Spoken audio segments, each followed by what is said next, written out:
A really warm welcome if you're joining us for the very first time here at the PodX studio. Great to have you with us. For anyone new here, our mission is pretty simple. Our deep dive today is into the fascinating world of identification of conjunction in English grammar.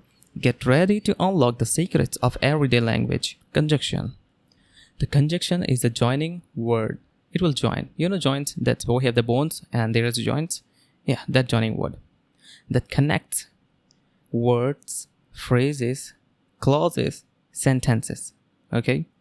Word, it can be any word. Phrases, refer to the first video of this playlist if you want to know that what is phrase and what is clause and sentence. And clauses will have the subject plus verb combination, and the phrase will not have the subject plus verb combination. And sentences. The clause will have the subject plus verb combination, and it will be the independent clause and can be dependent clause. Independent clause means will give the meaningful sense, and dependent clause will not give the meaningful sense. Okay. Independent, you can learn it like someone is independent means he is earning some money and he is independent and he is not depending on anyone for earning the money. Let's talk about the examples. You will understand better.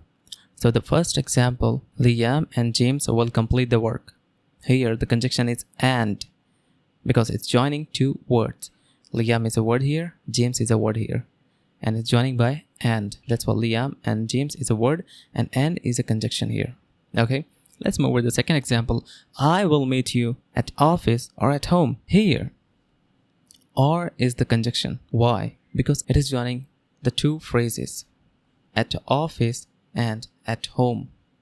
Okay, don't say only office or only home, because the reason is that at office and at home is a phrase here. But if you will say office and home is just a noun. Let's move with the third one. He said that he was busy. He is a subject, said is a verb. Again here, he is a subject and was a verb. We'll have the subject plus verb combinations. That's why it's a clause. Joining the two clause, which is a that. So that is a conjunction here. Let's move with the fourth one. He was ill. He could not do the work. So if you want to join this sentence, these two sentences can be joined by using the conjunctions. So for example, number one, you can use the word because. He could not do the work because he was ill.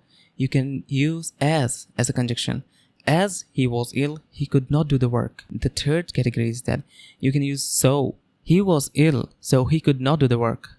If you have any word, you can use that word to join these two sentences. That is all for today's episode. A huge thank you for turning into the PodX studio for this deep dive into the conjunction identification. Really hope you find this journey into the foundation of English grammar as fascinating as we did. Hope you enjoyed it. Hit that like button, subscribe to the channel if you have not done. Make sure you ring that notification bell icon so you will never miss our latest episode of English grammar. Stay curious. Until next time, everyone.